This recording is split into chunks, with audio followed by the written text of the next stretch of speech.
रतन टाटा को 4 बार प्यार हुआ और उनकी शादी 4 बार बस होते होते रह गई। मगर ऐसे क्या कारण रहे जिसके चलते रतन टाटा शादी कर ही नहीं पाए। बिजनेस टाइकून और अरबपति रतन टाटा के अचानक निधन से पूरे देश में शोक का माहौल है। हर कोई मन ही मन उनको श्रद्धांजलि दे रहा है। उनके जाने से एक ऐसा खालीपन पैदा हो गया है जो कभी भरा नहीं जा सकता। रतन टाटा ने अपनी पूरी जिंदगी देश के नाम कर दी। सादगी भरी जिंदगी जीने वाले रतन टाटा बड़े ही दरिया दिल इंसान थे और करोड़ों लोगों की वो प्रेरणा थे। वे हमेशा गरीबों की मदद के लिए तैयार रहते थे, लेकिन वे खुद आजीवन अकेलेपन का शिकार रहे। रतन टाटा ने ना तो कभी शादी की और ना ही उनके बच्चे हुए। हालांकि उन्हें 4 बार प्यार हुआ, मगर उनकी शादी बस होते होते ही रह गई। रतन टाटा की शादी, बच्चों और जिंदगी के खालीपन को लेकर एक बार एक्ट्रेस सिमी गरेवाल ने मीडिया को बताया था।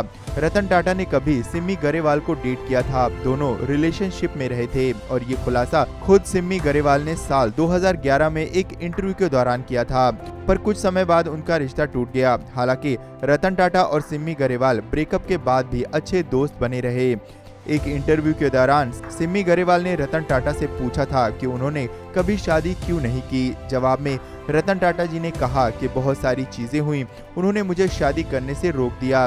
टाइमिंग सही नहीं रही और फिर काम में इतना ज्यादा बिजी हो गया कि शादी के लिए टाइम ही नहीं रहा। मैं कई बार शादी करने के नजदीक भी पहुंचा पर बात नहीं बनी।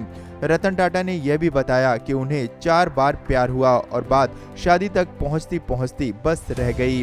रतन टाटा जी बोले कि कई बार ऐसा भी होता है कि मुझे पत्नी या परिवार न होने के कारण अकेलापन भी महसूस होता है। कभी कभी मैं इसके लिए तरसता हूँ। हालांकि मैं कभी इस बात की आज़ादी का आनंद लेता हूँ कि मुझे किसी और की भावनाओं या फिर किसी और की चिंताओं के बारे में चिंता करने की कोई ज़रूरत नहीं है।